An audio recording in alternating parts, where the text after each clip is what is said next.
We have a quorum. Madam Clerk?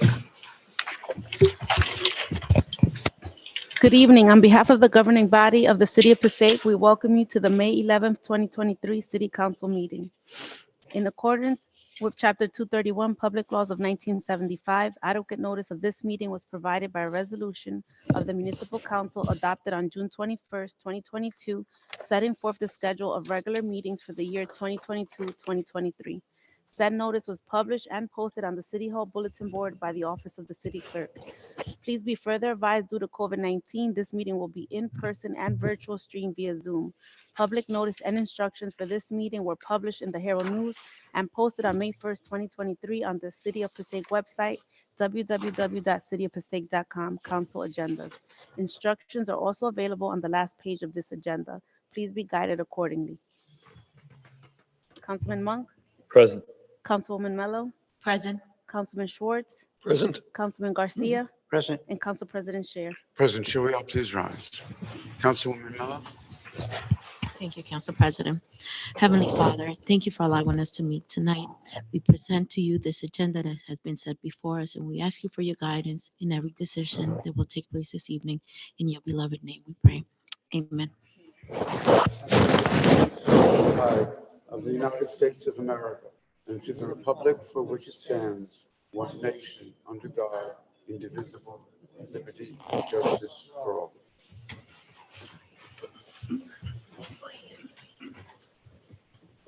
Before going into our agenda, if I may, congratulations to those members of the council who were re-elected, as well as to future Councilwoman Maritza Colon Montañez.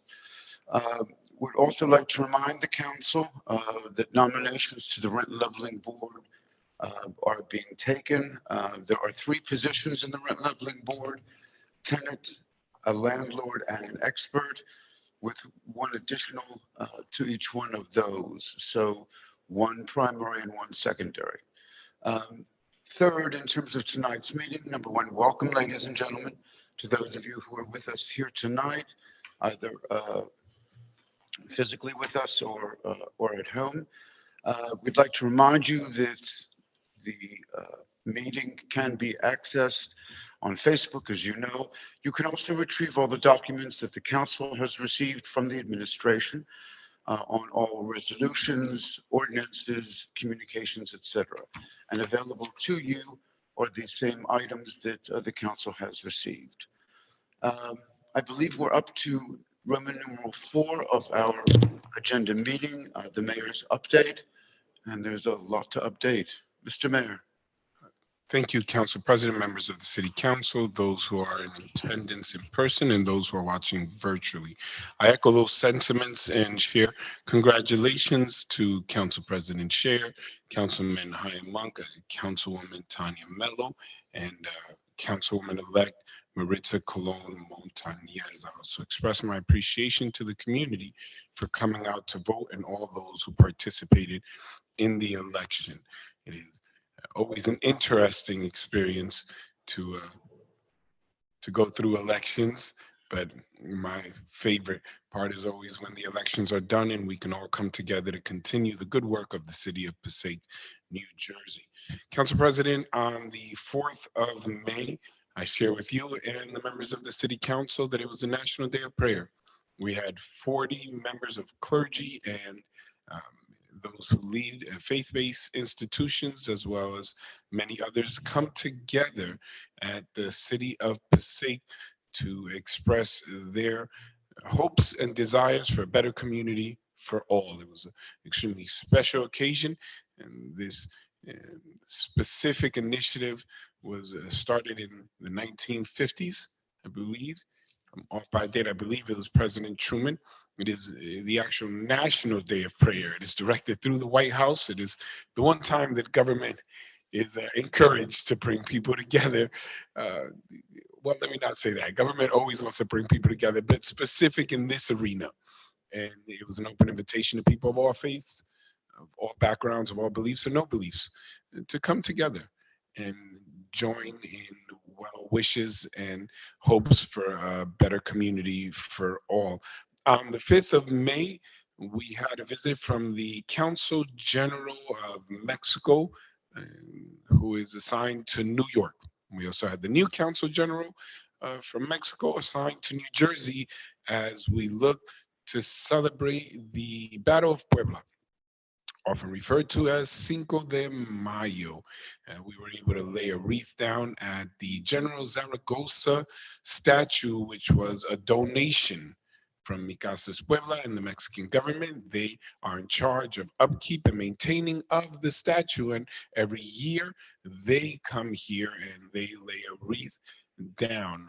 We joined them. Council President Scher was there in his capacity as a state representative, as an assemblyman. We also had representatives from the governor's office as well. And we were proud to receive the Council General. He shared with us, Council General Jorge Islas Lopez, that this would be the very last time that their office would be directing the Cinco de Mayo, or the Guerra Puebla ceremony in the city of Passaic. Not for a sad reason, perhaps sad for those of us who um, call him a friend, but because the Council General of Mexico and New Jersey is a new assignment, and they will be taking up all of the duties of New Jersey representation. We told him that that doesn't stop him from inviting us to come to New York and hang out with him. So hopefully we'll have that opportunity to share. Over this week on Tuesday, May 9th, we had the fire memorial service for our fallen firefighters. For over 70 years of our fire department, and I know it's been in existence prior, but over the last 70 years, we've lost 12 firefighters. 12 firefighters in the line of duty. We honor their memories. Chief Patrick Trenacos, as always, did a remarkable job making sure that the families of those firefighters know that they may have fallen in the line of duty, but our city will always lift up their legacy, their memory, and never forget their service to our city and our state, and of course, our nation. I want to thank Chief Patrick Trenacos for this. I also wanted to share that Union Baptist Church, under the leadership of Reverend Courtney Hagler, celebrated their 10th year anniversary. We were able to attend and congratulate Reverend Courtney Hagler on this. And then over the weekend, Council President, members of the City Council, our Passaic Recreation held a successful baseball and softball alumni game. It was exciting to bring back graduates and those who have come up through our rec programs. These are activities that take place throughout the city over the weekends, especially during this season, and we were very excited to have hosted that at the stadium. Also, recreation, I see Commissioner Diane McNair is here. She was leading an initiative for Mother's Day. It was a Mother's Day painting program where they had pastries and food. Often that's how we can incentivize Diane McNair to work on the weekends, making sure she knows that there'll be that there will be free pastries, cookies, and food that she can take for the needy. And by needy, she refers to her husband. She brings him out. He is in need of the pastries. Throughout the week, obviously, we hosted a lot of events and activities, and many were exciting. Yesterday, we had a very serious incident in the city of Passaic. Council President, council members, I rarely go into detail of incidents because they are under investigation, and I am careful to never share information that may compromise an investigation or give out additional detail. However, yesterday's incident, because it was a police involved incident, I immediately shared information, updated the public, because that is a government involved incident. And as a government involved incident, we have a responsibility and a duty to inform the public of what occurred and to be as transparent as possible. I wanted to share that the incident, which was a police involved shooting, it was under control immediately. because of the immediate calls from residents, which I want to highlight and thank the residents that saw something and called right away. But I need to stress the importance of highlighting our Passaic Police Department under the leadership of our chief, Luis Guzman. Their immediate and heroic response prevented any further injury or potential tragedies in the area.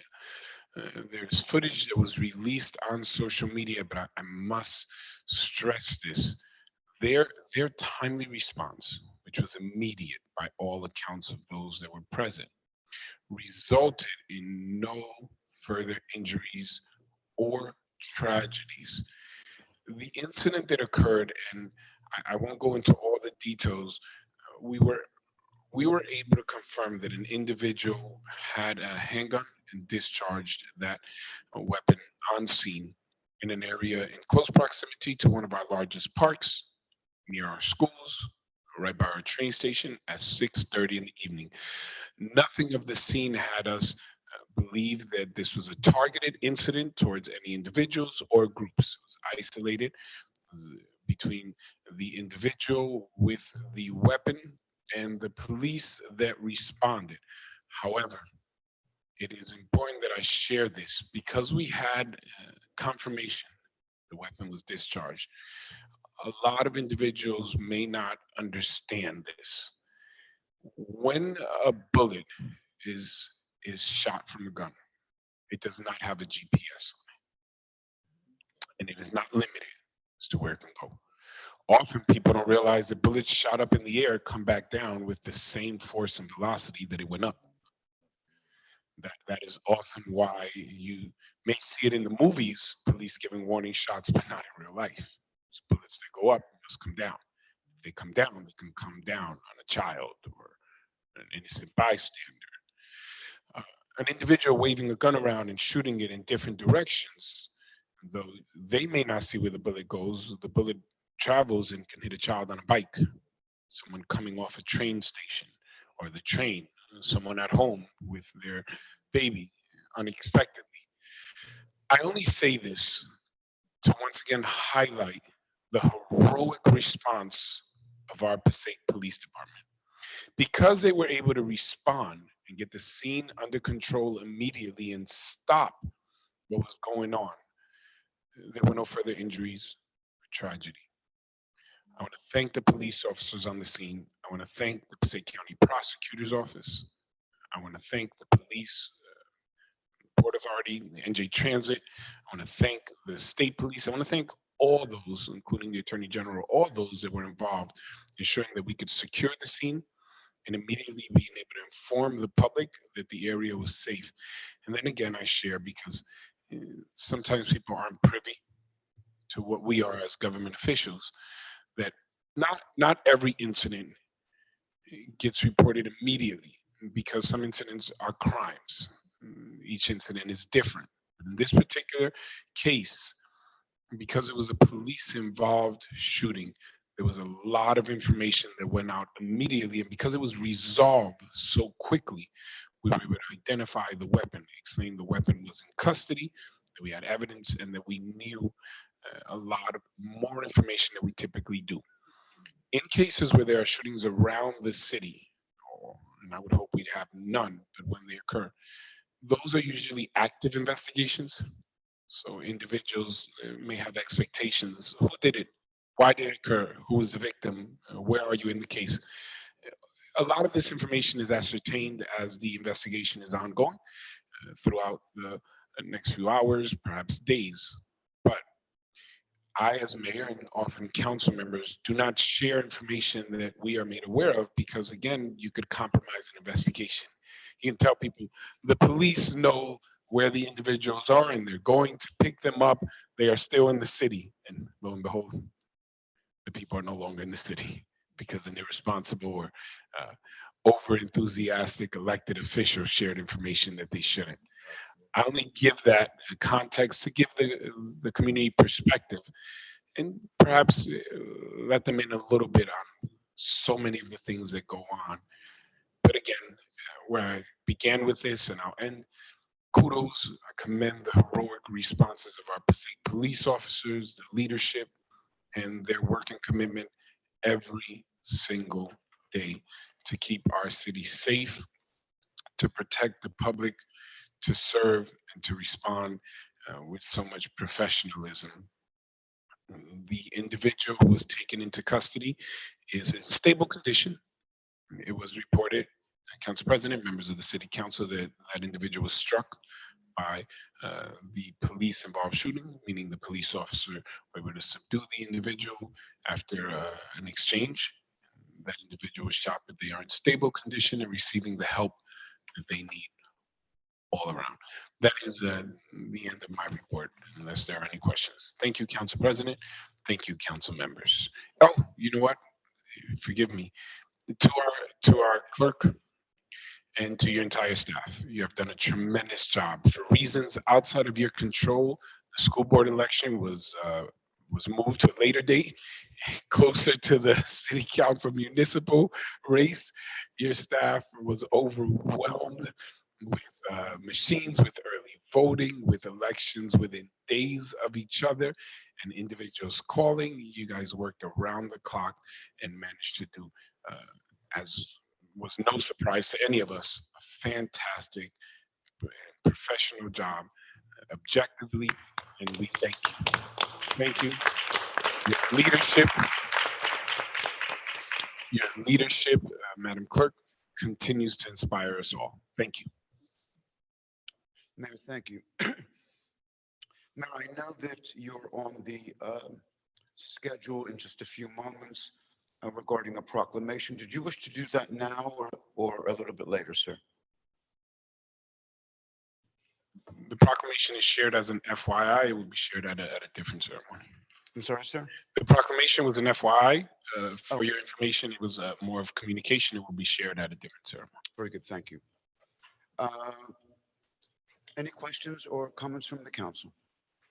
Seeing none, we're up to Roman numeral 5 minutes of our February 28th City Council meeting.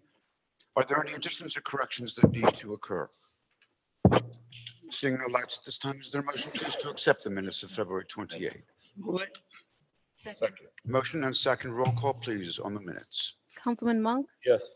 Councilman Love, Yes. Councilwoman Mello, Yes. Councilman Short, Yes. Councilman Garcia, Yes. and Council President Sher. Yes, thank you. We're up to hearing of citizens, Roman numeral 6 of our agenda. In accordance with the Open Public Meetings Act, NJSA 10:4-1 et sec, the council opens every public meeting for comments of the public. However, in accordance with NJSA 10:4-12, nothing in this act shall be construed to limit the discretion of a public body to permit, prohibit, or regulate the active participation at any meeting. Therefore, please be advised that the council will not entertain any comments from persons who communicate obscene material, make statements which are considered bias intimidation, in which a person intends to intimidate any individual or group because of race, color, religion, gender, handicap, sexual orientation, or ethnicity, or makes comments intending to harass or speak any offensive language. The person who makes these statements will relinquish their allotted 5 minutes for public discussion. If you would like to give comments tonight, if you'd like to write down this phone number, if you're at home and you'd like to call in, this number is 929-436-2866. Let me repeat that, please. 929-436-2866. And please enter the meeting ID number 898-9261-2341. That's 898-9261-2341. And press 9, which indicates that you'd like to speak. Again, please dial 929-436-2866. Enter meeting ID number 898-9261-2341, *9. Madam Clerk, do we have anyone who would like to address the council at this time? We have one person on the Zoom. Very good. And that person, It just says iPhone. Hi, thank you. Good evening, Council President. Good evening, Council and Mayor. My name is Yosef Wolf. I live at 71 Spring Street. in Passaic. What, I just want, Mr. Wolf? yes, do you hear me? Yes. Okay, thank you. I just wanted to ask just about this emergency sewer that's being awarded retroactively till Delgado construction. I think it's, yeah, for, You're talking about number 25 on the agenda? well, I just wanted to understand, first of all, it says that it runs through services through December 30th. But Delgado Brothers did win the contract for $1.9 million on December 9th. So I just wonder if that was, if it means the same thing, this means your end. And I also just wanted to understand, like, the city does tremendous amounts of emergency sewer on the streets. Does, does the contract cover at all a lot of those services? They've been awarding a lot of contracts. We had on February 7th, they awarded $170,000 worth of contracts. We had on January 24th, they awarded another 140,000. There's been a lot of contract awards since they won that contract. And I'm wondering if this emergency sewer, is it different when it's in the street and things like that? I also wanted to, on number 2, I wanted to ask about, besides for the incident yesterday, there was also, I know that someone's car was stolen this morning. It's been happening pretty frequently in Passaic, at least a lot more frequently than we're used to and what we're comfortable with. And again, I want to ask, is the city open to getting more surveillance on main thoroughfares, Brook Avenue, Passaic Avenue, Van Houten, so that people that are coming to the city at odd times of the night, retroactively the city could possibly figure out where they came from and who they are. I know that it's if people are able to steal cars, they can do a lot more than that, and people are not awake at that time of night, and the police are not aware of the incident because people are sleeping. I wanted to ask about that as well. Good deal. Thank you so much, Mr. Wolf. Mr. Fernandez, can you help us understand the emergency sewer work? Yes, Council President. So the reason that you see it retroactively, this was a sewer emergency for the service. So it's not like your normal sewer emergency where a line breaks, they go and fix it. This was part of the bid project, and I think Mr. Wolf alluded to the fact that Delgado ultimately won the bid for that. For just to refresh the council's recollection, we bid that out about 4 to 5 times. It was triple the price that we ultimately received.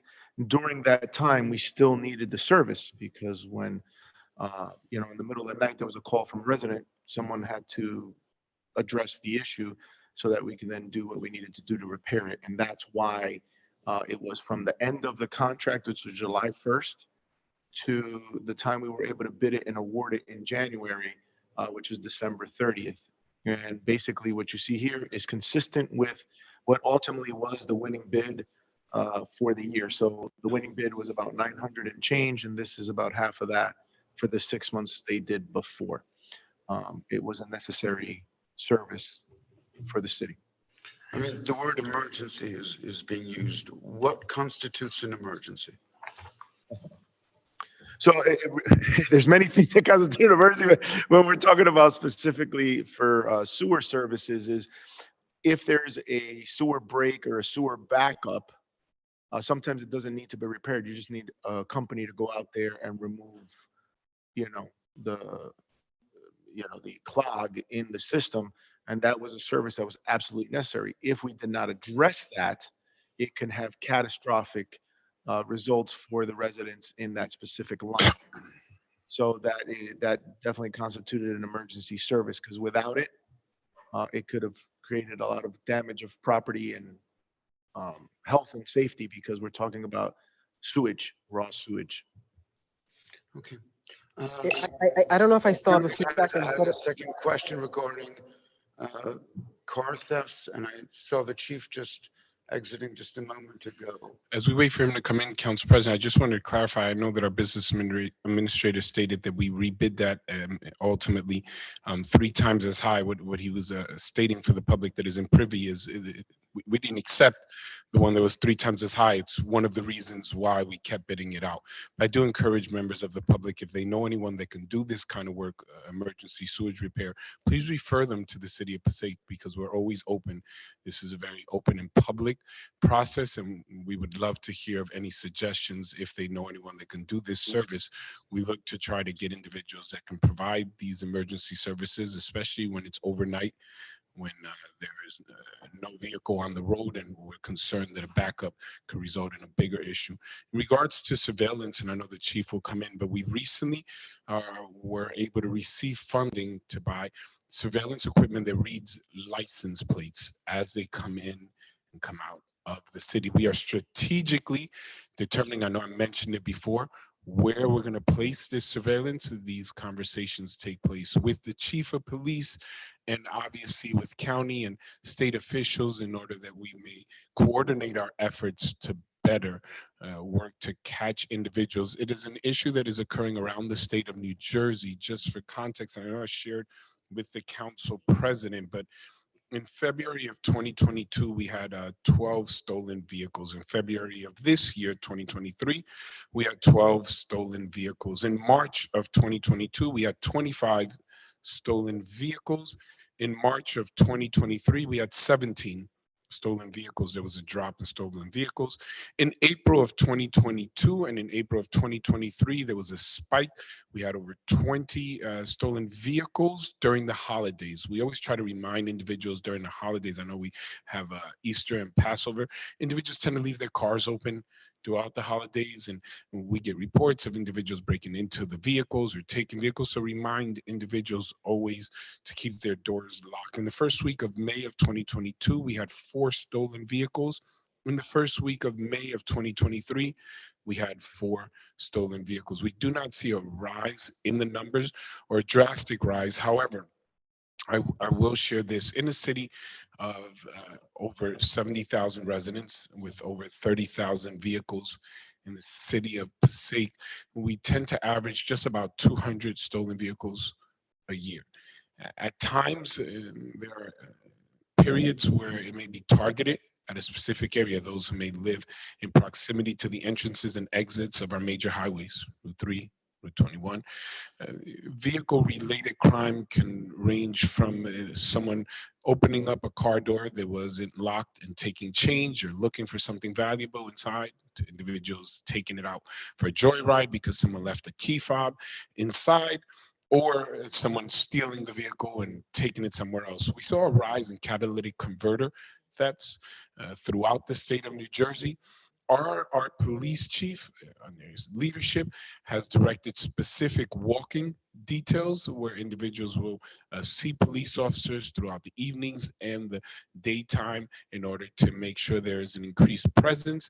We will have stepped up patrols in different areas as reported to us. I want to thank Council President Shayer and those who called regarding these incidents. And then there are some incidents that we have been able to deal with because of strategically placed cameras that we do not share publicly. Oftentimes people tell us or ask, tell us where you have all your hidden cameras, publish it, share it during a public meeting. And I respond, I can't tell you where we put our hidden cameras or the unmarked vehicles, because you may not be the only one listening. I make light of it, but in all seriousness, whether it's 4 vehicles in 1 week or 20 vehicles in a month during a holiday, anyone who has their personal property stolen, anyone who has their private areas violated, they feel vulnerable, they're upset, and the stats aside, we have a responsibility to respond and to make sure that we do everything possible to ensure that the safety, the security, the welfare and well-being of residents and their properties continue to be our priority. I know the chief walked in. Sorry, Chief, when they asked the question, I just stepped out to take an important phone call. Council President, if there's anything additional for the chief, he's here to answer. Thank you so much, Mayor. Chief, the mayor was kind enough to address the topic of car thefts. And obviously he's on top of the situation, as he always is. But one question that I had further to that, it seems that there is that most of the stolen vehicles, at least that I'm hearing about, seem to come from one small area. Does that make a difference? When I think of where those cars are stolen or where they were actually stolen, it was from 3 different locations, actually 4 different locations in May. So something that the mayor addressed about them being in close proximities to highways makes it advantageous for them to steal those cars and then get on the highway and get out of town, let's say. But we don't necessarily see over a long period of time a particular area being targeted, let's say, as opposed to other areas within the town. Yes, there are a lot of motor vehicles stolen every year. As the mayor indicated, it's approximately 30,000 vehicles in the city of Passaic. But Passaic being any different from any other town, or and not to put it lightly, I would just indicate to the council and the council president that we are on top of the concerns that are brought to our attention at all times. I appreciate that. I just want to be clear that, as I had shared with the mayor, that at least one block seems to have received 4 cars have been stolen on just one physical block. I think it was 3 blocks, Council President. So I'll yield to 3 blocks. yeah, so we actually looked that up, and Mayor brought those concerns to my attention the other day, and it's actually one car off. So he said it was 4. It's actually I think it's actually 3. I said And 3. and it's 1 on each street. It's not one street. I actually looked up the reports. But Chief, and if I may, Council President, I think this is important to highlight. The Chief mentioned over a long period of time. So last year, I have mentioned these numbers. The first week of May of last year, we had 4 cars that were stolen. All of them were on the east side in a specific area, within 2 or 3 blocks of each other. This year, we had 4 all on the west side within specific blocks. It is the case, if we look at the numbers within a period of time, a short period of time, if you go a week, these individuals tend to target one specific area quickly until there's an initiative that they identify, surveillance, patrol, or they get caught. They go off to another city, they may come back, and then they'll go around the city, and let's say they'll go to Van Winkle, one of the vehicles that was taken from downtown, and they'll go, well, here, we'll target here 2 or 3 cars. And then if they see additional surveillance, they'll say, well, let's go somewhere else. So within a week's time, we identify specific areas and we'll try to prevent it. Obviously, our goal is to catch the individuals, but when we're aware that there's an area that's targeted, and I think it's important, and I thank the council members that called because it assists us as a police. I purposely say east side and west side and not the specific area because, as I mentioned, we're sometimes having operations going on, and if we share too much information, we may compromise the operation in trying to catch individuals, but we are on top of it, and additional patrols will be seen. If I may, and if Yes. I'm getting too close to what I shouldn't be getting to, keeping my in terms of what you just shared. In at least one instance, a gentleman's car was stolen. I believe 2 or 3 weeks later, it was found in perfectly good shape. There was no damage to the vehicle. Are we finding that in more than one occasion? Is that normal? Are we talking about So kids usually, joyriding? Or? yeah. So if the car was found in perfect condition, that usually indicates from my experience that probably the keys were left in the car if there was no damage. Maybe the car was warming up or running. Someone stepped in real quick and someone jumped in the car.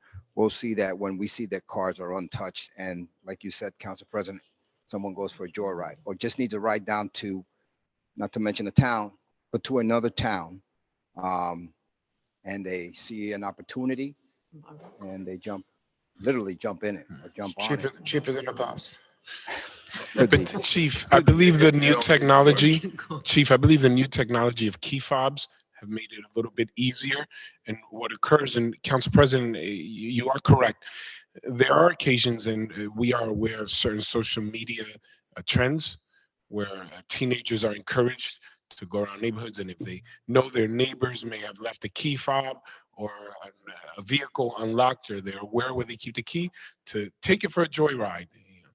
We want to stress to our young people, do not follow these trends, do not follow these social media, because it seems to be in some occasions rare, uh, to them fun and games, but if a person is struck, if you do damage to a vehicle, it will be taken seriously. Sometimes the car is found, there's nothing going on, the neighbor goes, that was my nephew who knew that I left the key here. But on other occasions, a teenager makes a huge mistake, and there is a family in the hospital, and a young man or a young woman or any young person trying to explain that they were only trying to follow a trend. But I know the chief had mentioned the key fob phenomenon, that it has made it easier, so families need to be even more vigilant. Lock their vehicles, especially if you know you're going to be away, especially if it's the holidays, more people are at home. They tend to run in and out of their vehicles so often that they leave it unlocked. Just to be very careful, make sure to lock their vehicles. Very good. Thank you, sir. Thank you, Chief. The councilman. Question.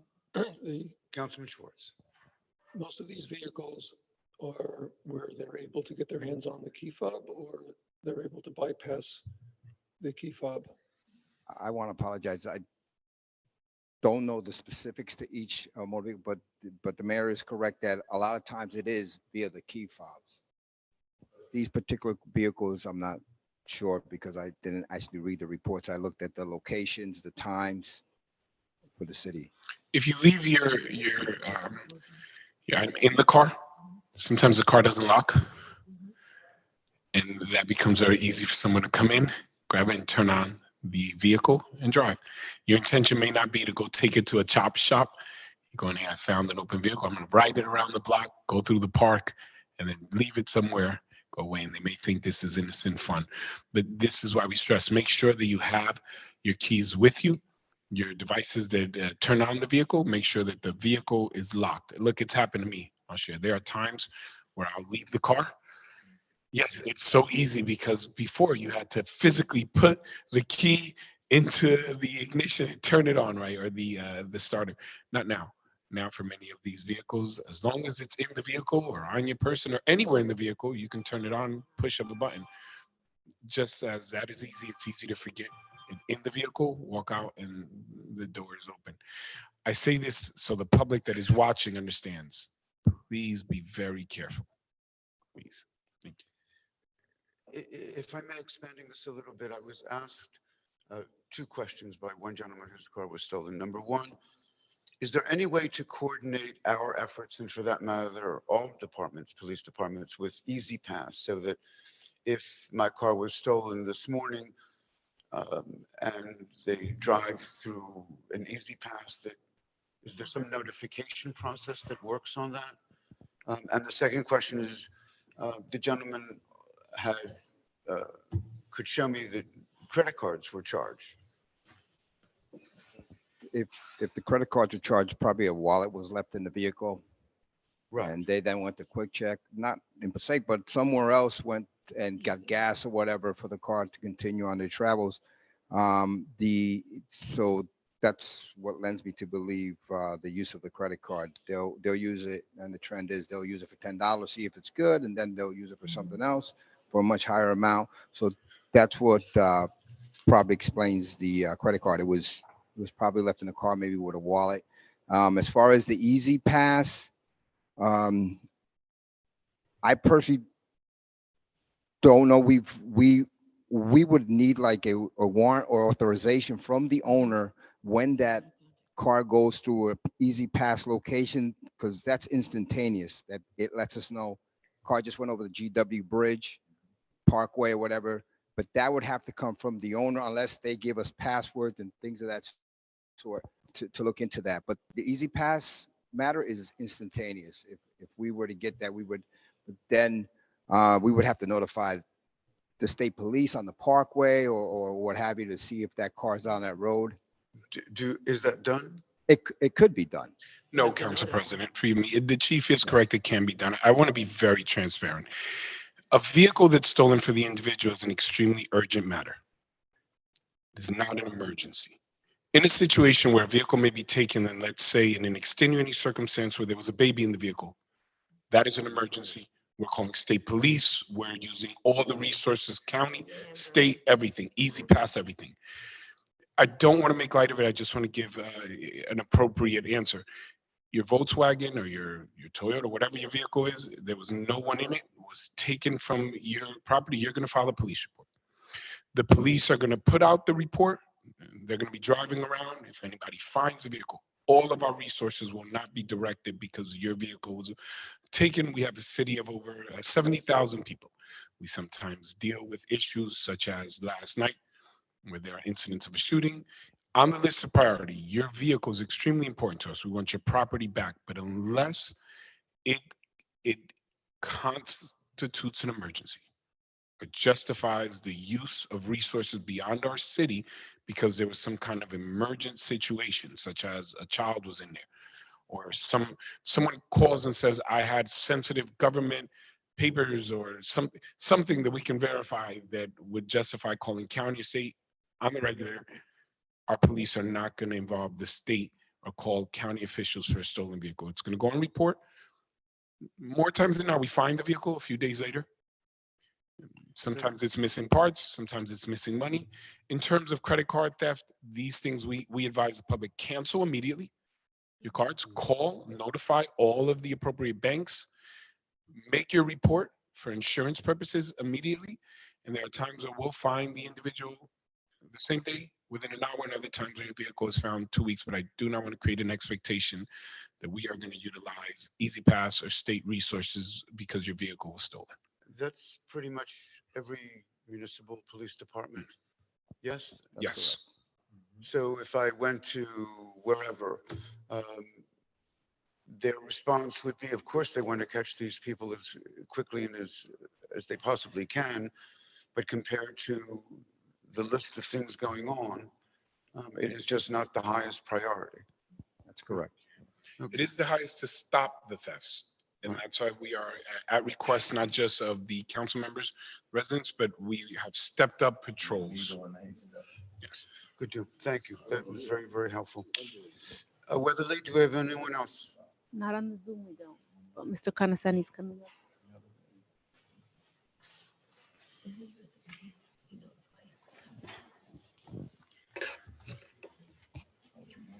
Yes, good evening. Joe Conoscente, 170 Broadway. My first question, Gary Shear, Council President. In the last 3 months, has any of the new banners been put up on the poles of our honoring our veterans? I'm sorry, could I have that question again, Mr. Kuniston? The new banners, has any new ones been put up in the last 3 months? My next question is the wall of honor outside the council chambers. When are they gonna add names to it? Because I gave like 5, 6 names and I don't see them on there. And there are spaces there. Just an update on that. Next one is, what happened to the Hummers, the military Hummers that were donated to the city? I don't see them around anymore. Next question I have is the storm drains. I notice it's on the agenda tonight too, item number 23. I noticed there's a lot of garbage. You have a lot of dirt with grass that filled up with water that could bring mosquitoes and everything else in. Also, you have the peanut cart that's on Lexington that at the end of the day, about 4:30, they're dumping their oil into the storm drain. There's one cart that's on Madison and Lexington. The other cart is on Jefferson and Main. If you go there around 4:30, the guy's got like a frying pan and he's dumping the oil into the storm drains. Just to let you know that. My next question is, I brought it up at the last meeting. The chief was supposed to have an answer, looking into the summonses or ticket, 147, 149 Broadway. Because I notice now that all the garbage that was in between the two buildings, it's all piled in the backyard. It doesn't have any sense at all. And nobody got, as far as I know, any summons or anything was given out.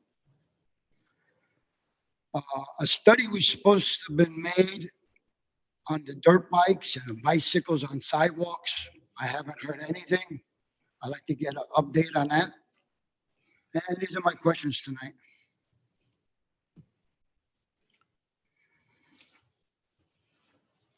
Okay, let's see how we can get to some of these.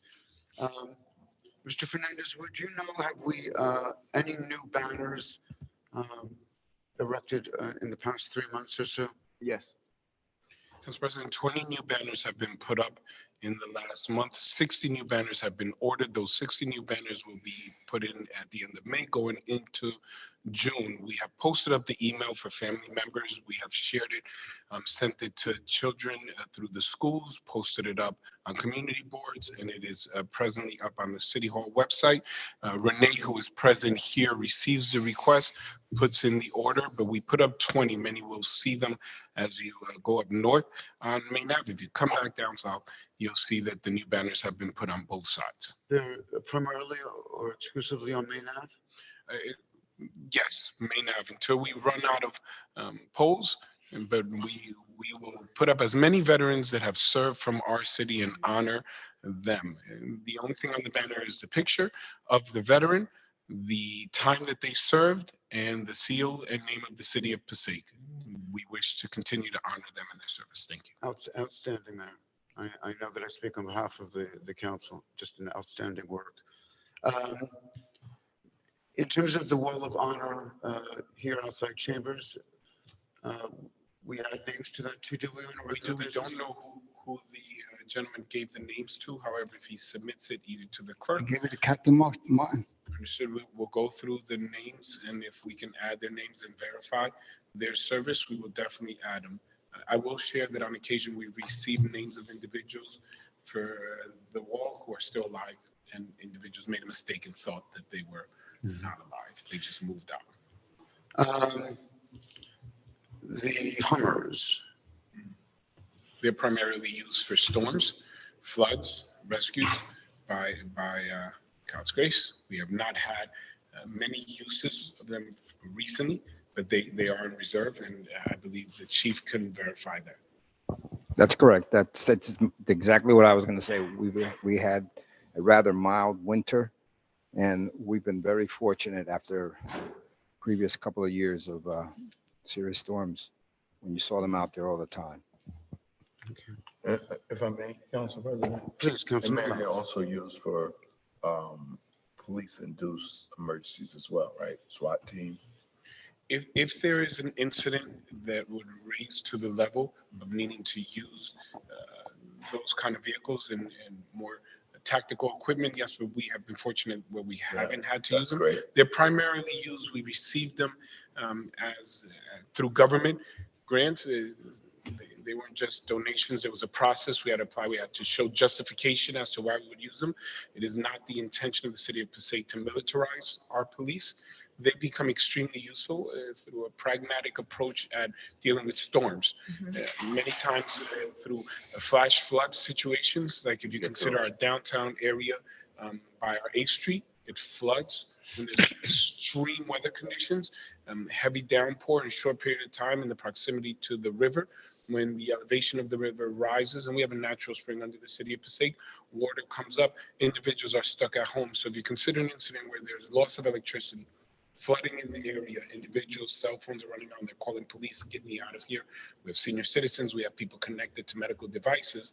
We can either use the 2 boats that we have with our fire department, but as you remember in the last storm, our fire trucks got stuck on the storm. So sometimes these particular vehicles, because they can maneuver around more easily, become extremely important in rescue operations or in snow situations where we are dealing with an emergency and we have to get people out. But outside of that, in a situation that would raise to that level where we need tactical parts of our police department and vehicles, yes, it could be used, but we hope we don't have to. Absolutely. I hope we don't have to ever use them, even for the floods, to be honest. Thank you, Mayor. Mr. Constantine, you mentioned the storm drains and how at least one individual consistently is depositing oil into them.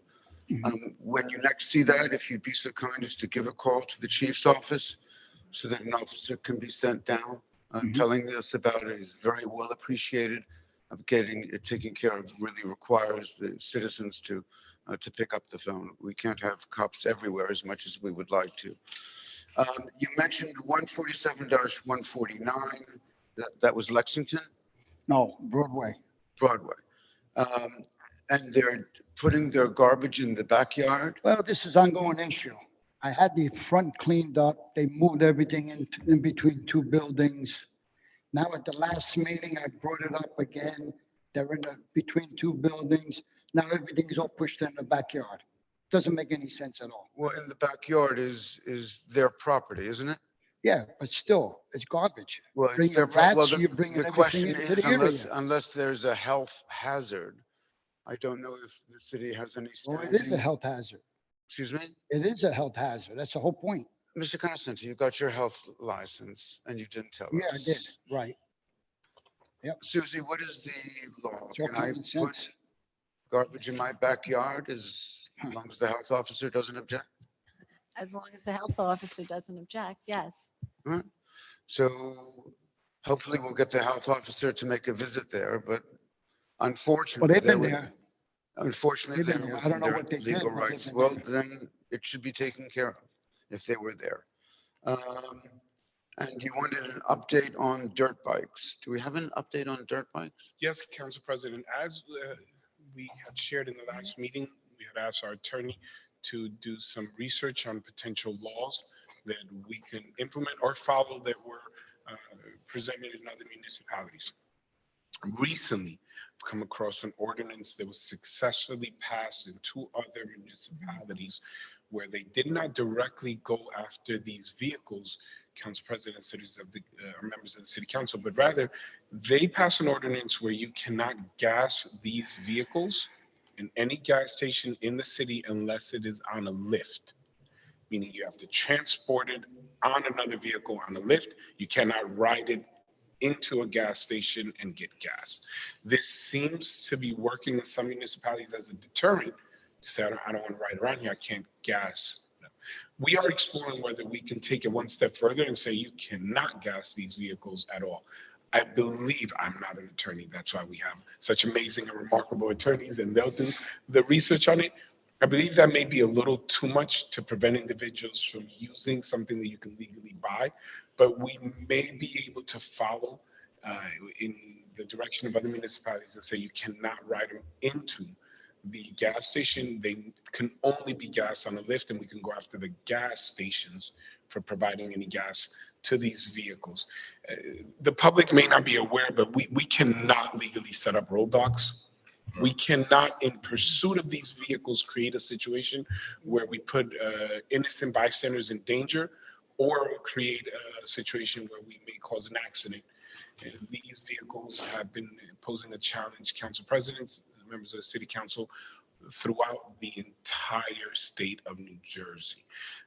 We have been able, I will update the community, to confiscate a number of these vehicles. We have been able to send police when they are not in use and the riders are congregating in a public space. We've been able to have police come in and use the law to say you're blocking whether sidewalk or whatever law they can refer to. And a number of these vehicles are registered. Some have even been stolen. Our police officers they are downstairs. They are in our property. When I say downstairs, in police custody. You cannot get them back. You cannot get them back. So when we confiscate them, we keep them. The word is getting out that if we catch you on them and we confiscate it, you're not getting it back. because they're not registered. If they're part of a crime, they are evidence, but they continue to pose a challenge. We are exploring ordinances. However, we cannot simply stop people from riding into the city.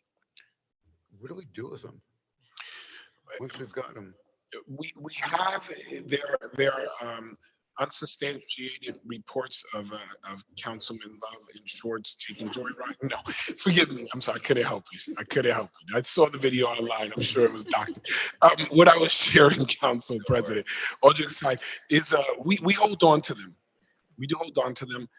There are times, Council President, where there are operations, undercover operations, where individuals, whether from the county, the state, or even locally, may utilize certain vehicles somewhere else in order to catch other individuals. There are creative usage for confiscated material vehicles, but other than that, at the end of the day, they can be destroyed. We don't have to auction them off, but we always go through our attorneys to make sure whatever we're going to do with the property, we are protected legally. Right. Thank you. Thank you. Thank you, Mr. Conasente. Anyone else like to address the council? Weatherly, anyone? No, sir. Very good. Is there a motion to close? I would like to move the public portion. There's a motion to close. Second. Motion and second to close public hearing. Councilman Monk, Yes. Councilman Love, Yes. Councilwoman Mello, Yes. Councilman Schwartz. Yes. Councilman Garcia. Yes. And Council President Scher. Yes, thank you. We're on Roman numeral 7 of our agenda, ordinances for second and final reading. A hearing is required.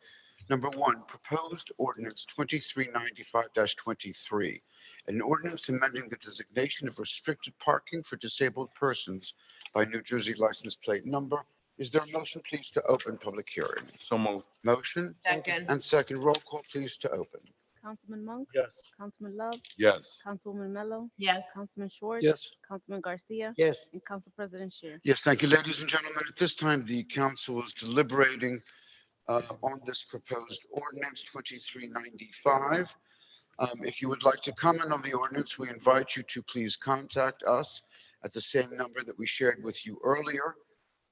That number is 929-436-2866, meeting ID number 898-9261-2341, and press 9. No response? No, sir. Okay, no response. Is there a motion to close? Move it, Council President. Second. Motion and second to close. Councilman Monk, Yes. Councilman Love, Yes. Councilwoman Mello, Yes. Councilman Schwartz. Yes. Councilman Garcia. Yes. And Council President Scher. Yes, thank you. On the ordinance, is there a maker, please? So move. Motion Second. and second. Roll call, please. Councilman Monk, Yes. Councilman Love, Yes. Councilwoman Mello, Yes. Councilman Schwartz. Yes. Councilman Garcia. Yes. And Council President Scher. Yes, thank you. Roman numeral 8, communication. We have items 2 and 5 stand alone. Are there any questions on 2 and 5? Hearing none, is there a motion, please, to accept 2 and 5? Move. Second. Motion and second. Roll call. Councilman Monk, Yes. Councilman Love, Abstention. Councilwoman Mello, Yes. Councilman Schwartz, Yes. Councilman Garcia. Yes. And Council President Scher. Yes. On items 3, 4, 6, and 7, are there any questions, please? Seeing none, is there a motion, please, to accept 3, 4, 6, and 7? So move. Second. Motion and second. Roll call, please. Councilman Monk, Yes. Councilman Love, Yes. Councilwoman Mello, Yes. Councilman Schwartz, Yes. Councilman Garcia. Yes. And Council President Scher. Yes, thank you. All items listed considered to be routine in nature. Items 8 through 17, if we could first have just a vote specifically on 17. Is there a motion to accept 17, please? Move. Second. Motion and second on 17 only. Councilman Monk, Yes. Councilman Love, Abstention. Councilwoman Mello, Yes. Councilman Schwartz, Yes. Councilman Garcia. Yes. And Council President Scher. Yes, thank you. On items 8 through 16 inclusive, are there any concerns or questions? Seeing no lights, is there a motion, please, to accept? Motion Second. and second. Roll call, please. Councilman Monk, Yes.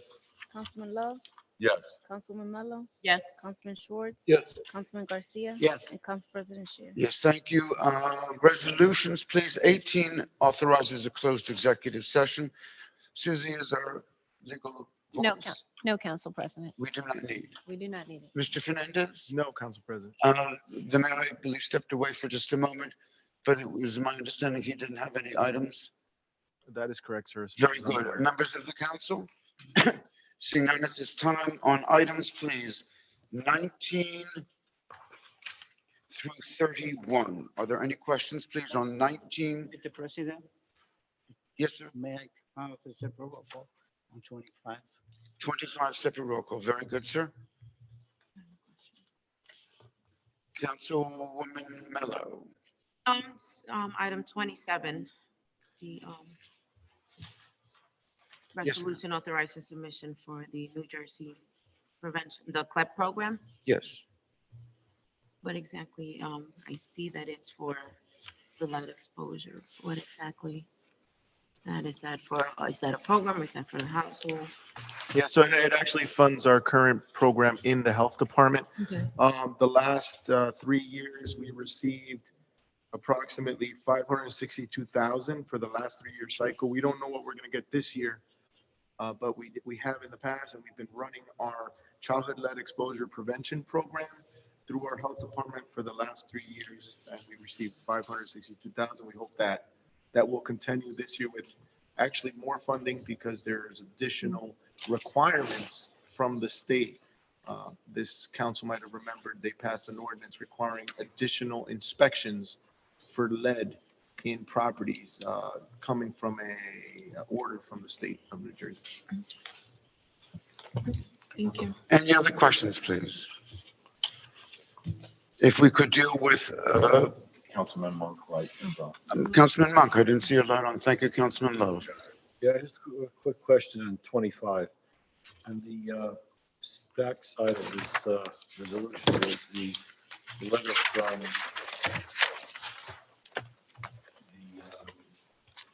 I guess, an engineering company. It says on the bottom,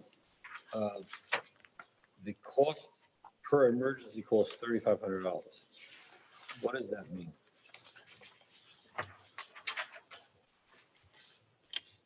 So every call, every time they're called out and they have to clean a line, that's what it is.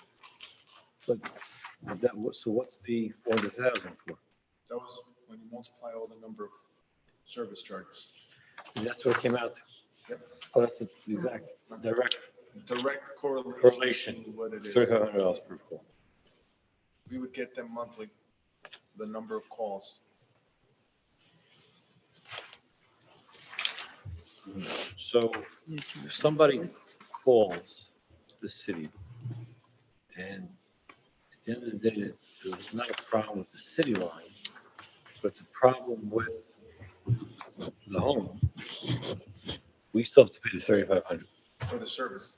for the service. So if they have to open it, look into the line, I'm sorry, my mic was off. If they have to look at the line, see if it's running clearly, establish that it's not our issue, then we would get charged for that service call.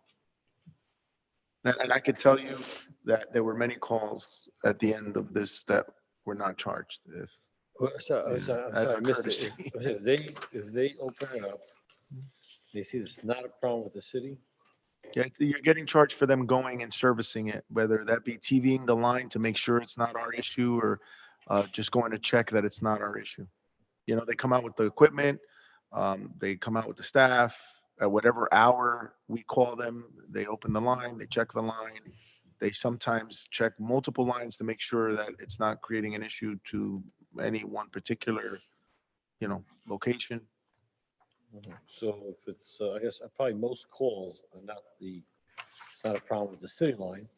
Probably most calls is a problem with the residents with their line. So it averages out, right? Because some of the calls are significant and require then an additional service like repair, and then some are not as significant. So there's like a balance in it. So I can't say that every single call or the majority of the calls are one way or another. But what I can tell you is that, and remember, these calls aren't just, oh, they just go out because they want to. These are directed from our engineering department, just so that we're clear. It's not like they had no oversight and they just charged us for, every single one of these had to come from the engineer and they had to sign off on the bill that they went. They had a discussion with the service individuals and established what the reasons were for being there before we got charged for it. So there's like, in this 6-month period of time, There was a lot of There's calls. a I lot could, of I calls. could promise you that, I was just gonna say, that was my last point. The amount of calls we received was significant. That was the urgency of trying to get a contract in place, and the reasons why we bid it out so many times. But what I can tell you is that once this service was over, the normal bid amounts were over $1.5 million for these services when we had to reject and reject and reject, which would have significantly been a lot more than what we ended up paying for these $3,500 a call. Just to put it in perspective. do we have any type of log or figures like per year, how many calls we get for, 2 years ago, 3 years ago? We do, yes. Yeah, the engineering department would keep a log every single year. So this is an uptick here offhand, or this is just the norm? The one thing I can say, and we've been talking a lot about the flooding and the issues, that's been a little bit greater, I would say. The overwhelming of the line, and I think it's been more, just going back to the mayor's point, the flash flooding that we had, it's been historic highs. We've never seen numbers like that before, and our engineer keeps saying that's the issue. We're seeing these condensed storms so quickly together that just overwhelm the system, whether it's sewer or storm, and sometimes that creates these backups. Okay. Wasn't it awarded December 6th, not December 30th? I'm sorry, where's that voice from? That's on an iPhone and it's not public for. The public portion is through, sir, but we appreciate it. What's the procedure now? So someone calls, 2 in the morning, they have a problem. Who do they call? So we have a number on the website, and the contractor, the vendor who was awarded, which I believe was Delgado, is the one that goes out. So, but someone, that number goes directly to him? Yeah. So it does not go through the engineer then? Not now, because now it's a total contract, right? You're comparing, this is emergency. This wasn't the normal contract. So the current way it's working is exactly like it's worked for the last 20 years with the last contract, right, where they called up and they would go out and then they would report. So in the current contract, there's a reporting requirement, just like in the last contract, regarding actually what was done and what the call is. I can tell you that in a lot of cases, if there is a major issue, yeah, that all stops and the engineer has to resolve the issue and direct them what to do. But the initial call, which is to see if it's our line or Go their straight line, to the vendor, go straight to the vendor. right, they get the emergency call, and that was part of the contract. They had to have a 24/7 hotline for our residents to call. That was something the mayor was adamant that we needed to put out there. Okay. So I'm just curious, do we have any idea of how many calls have come in 2023? Is it pretty much in line that's costing us like $3,000 or $4,000 per call? Just curious to know, what is it? Is it $2,000 a call now? Is it $10,000 a call now? It'd be interesting to know the amount of calls that are coming in and what we're paying on a monthly basis, what that per call is costing us. I could do that. Should we trouble you? I don't have that, but those logs do exist and we can extrapolate data from them. Yes. Okay, if we could impose, this would be interesting to see with such a big ticket item, what it comes out to. Yeah, per and call. time of the year is also, right? So the time of the year is also important. Further, We would identify that there are some proactive measures that we may want to take at certain points or times during the year. If we was it on? If there are certain times of the year where we believe there may be an increase of items being flushed, we can expect that there's going to be issues, and we can proactively, what is the technical term for the line? It's pipe the line or Jet the line. jet the line. That's the the terminology used. We've discussed with our engineers measures that we can take during certain periods of time. We have seen a rise. Some of it is, as the business administrator stated, due to flash floods. But we're trying to avoid having to call them for emergencies. We have seen a rise, and we can get that information for you. It'd be interesting to see the numbers. Just, the other thing I was wondering might be interesting to try if it's legal is that when a resident calls up, at 2 in the morning, 3 in the morning, whatever it might be, and they're told, fine, we'll come out, but please understand that if it's not the problem with the city line, but it's your problem, it'll cost you $300. And people might think twice, oh, I just flushed something down earlier. My kid threw something down. Let me check my line first before you guys come out. That's a great point, because that's what we're referring to. There are certain times of the year where the kids are home from school, long periods of time. And we find many things get flushed down the toilet. There are certain holidays where people may have reason to flush a lot of things down the toilet. Summertime, the kids are home from school. What I mentioned is we've been able to identify certain periods of time where immediately after we see issues. There's a way to deal with that proactively. And then there are other times where it's just an emergency and we don't find out what it is unless they come out and take care of it. Right. Well, right now we're paying a flat fee, right? Yeah. So why would we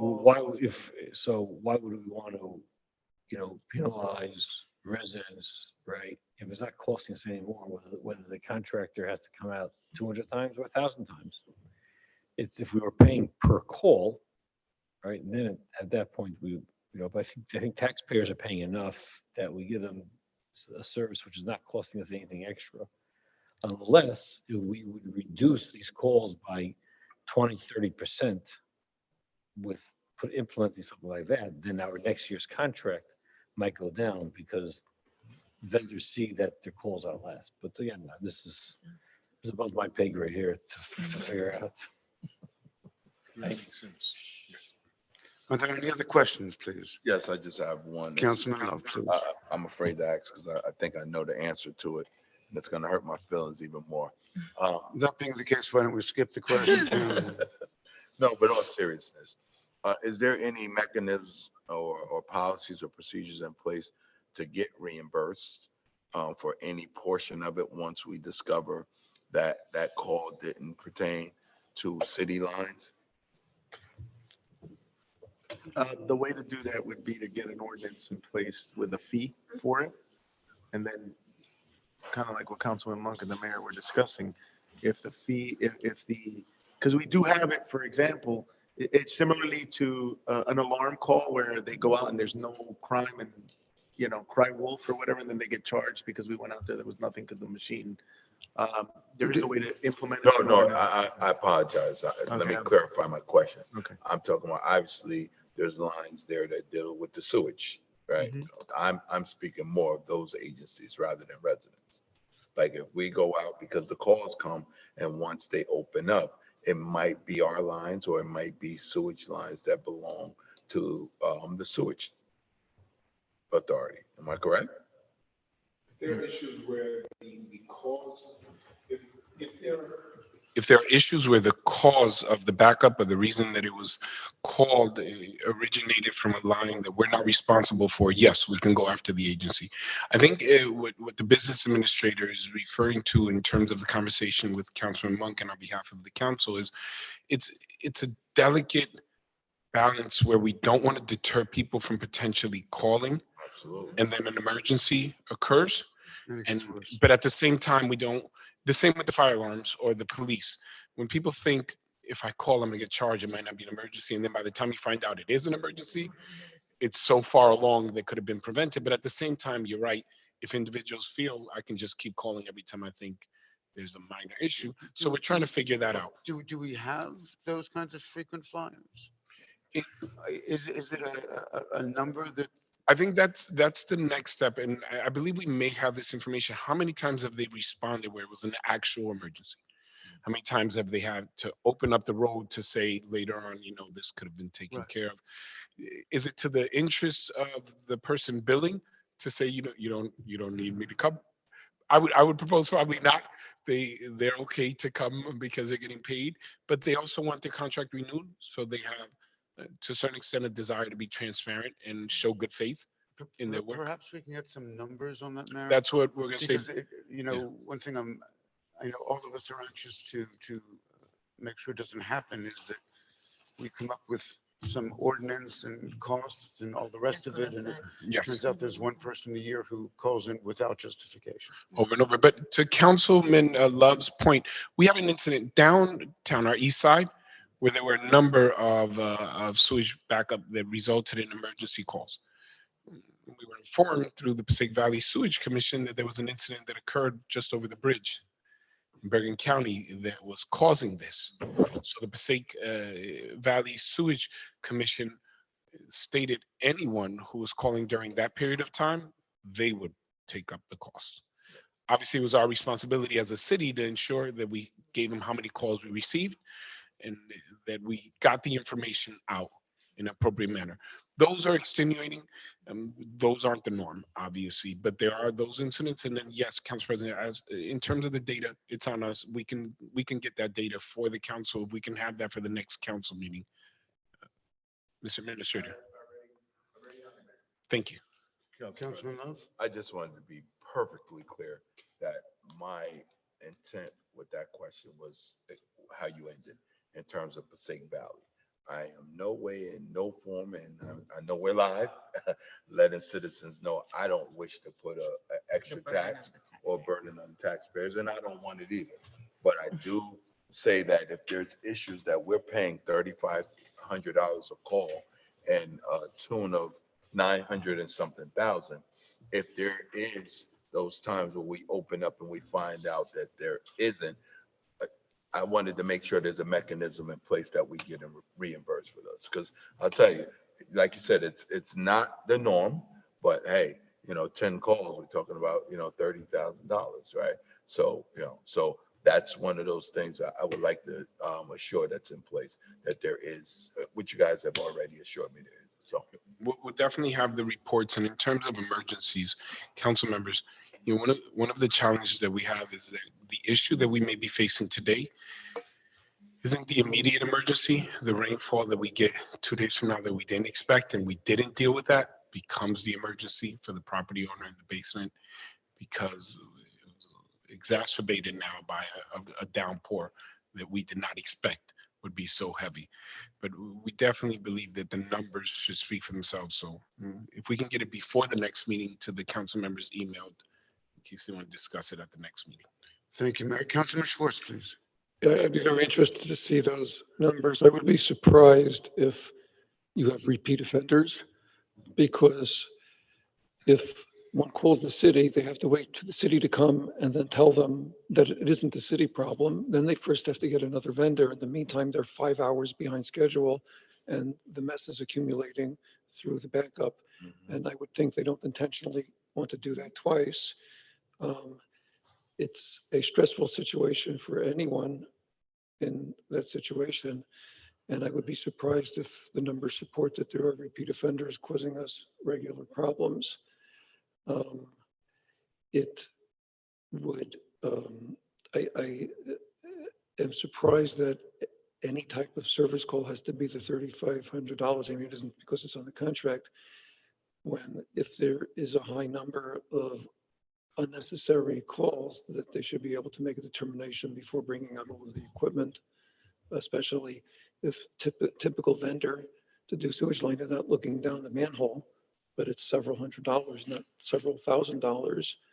And to be able to make that determination, whether they need to bring all of the equipment and to do a full thing or can do a preliminary assessment, is also something which perhaps could be explored. But I would be very surprised if the numbers support that there are repeat offenders. Thank you, Councilman. Councilwoman Mellon? Before that, if I may, to the councilman's point, and I think that's a very good point. Here's one of the challenges, and I'll use the fire department as an example. When there's a false alarm, they go out with all the same apparatuses as if there is an alarm, because if those crucial moments when they're trying to ascertain whether it's a real emergency or not, to have to go back and get the equipment. We've spoken to the vendors and they're saying the time and the kind of equipment that they may need, if it is an emergency, time is of the essence. They want to get to it right away, depending on the degree. You're right. Oftentimes they don't know the degree until they get there and assess it. So they come with the equipment, they come in the response, they show up, and then we get charged for all of that. But we will address that. I just wanted to give a little bit more context to why they respond the way they respond to the call. Thank you, Mayor. Councilman Mello? I think Dr. Terence answered it, but I'll still ask. The 3,500, currently we're on we already have a contract. So this was just during that time that we did not have a contract. So Correct. This was for the emergency. The We had to emergency get an period. emergency service because we didn't have the consistent yearly fee. Okay. All right. Mr. Wolf asked if it was 6 months or 5 months because the new contract started December. Excuse me, sir. This is a council meeting. There was a time for public discussion. That time has ended. You're well aware of the rules, I believe. Are there any other questions on items 19 through 31? Seeing Was none, it 5 months or 6 if we months? can that gentleman be disconnected, please? Separate vote on 25 first, please. Is there a motion, please, to accept 25?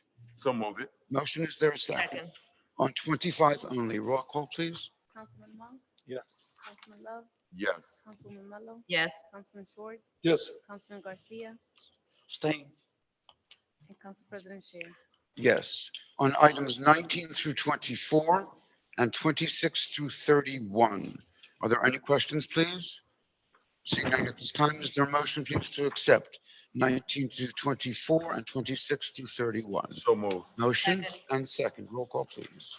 Councilman Monk, Yes. Councilman Love, Yes. Councilman Mello, Yes. Councilman Short, Yes. Councilman Garcia, Yes. and Council President Sher. Yes, thank you. We're up to ordinances for introduction and first reading, please. Item number 32, a proposed ordinance amending the designation of restricted parking for disabled persons by New Jersey license plate number. Is there a motion, please, to set down for second and final reading at our meeting of May 23rd? Is there a motion? Move it. Second. Motion and second. Roll call. Councilman Monk, Yes. Councilman Love, Yes. Councilwoman Mello, Yes. Councilman Short, Yes. Councilman Garcia. Yes. And Council President Sher. Yes, thank you. Number 33, please. A proposed ordinance amending, a proposed ordinance amendment to the City of Passaic towing and storage fee schedule ordinance. Is there a motion, please, to open for second and final reading at our meeting of May 23rd, please? Motion and second. Roll call, please. Councilman Monk, Yes. Councilman Love, Yes. Councilman Mello, Yes. Councilman Short, Yes. Councilman Garcia, Yes. and Council President Sher. Yes, thank you. On bills, are there any questions on the bills, Roman numeral 11? Seeing no lights, is there a motion, please, to accept the bills as presented? So move. Motion and second. Roll call, please. Councilman Monk, Yes. Councilman Love, Yes. Councilman Mello, Yes. Councilman Short, Yes. Councilman Garcia, Yes. and Council President Sher. Yes, thank you. Administrators report, Mr. Fernandez. None at this time, Council President. Mr. Mayor, sir. Members of the council. Yes, Council President. I just wanted to take this opportunity to say that City of Passaic spoke. They spoke loudly, and I want to thank and wish my council members, or thank them and wish them back to the City Council, Council President, Councilwoman Tanya Mello, Chaim Monk, and our newly elected Maritza Colon Montanez. A lot goes on during election, a lot is said, but at the end of the day, it's not about a group of 5 or 10. It's a group of the 30, 40,000 people that's registered to vote in the City of Passaic. And if I can read numbers well, they spoke well and they spoke loudly about the leadership of the city. And they came together to give you guys another 4 years. And I wish you guys the best success with that. I know you'll continue to do well with our community. So thank you. Thank you so much, Councilman. That's very generous and kind of you. There being no other items properly advertised for consideration tonight, is there a motion to adjourn, please? So move. Second. Motion and second to adjourn. Roll call, please. Councilman Long, Yes. Councilman Love, Yes. Councilman Mello, Yes. Councilman Ford, Yes. Councilman Garcia. Yes. and Council President Chair. Yes, thank you. This meeting is adjourned. Thank you.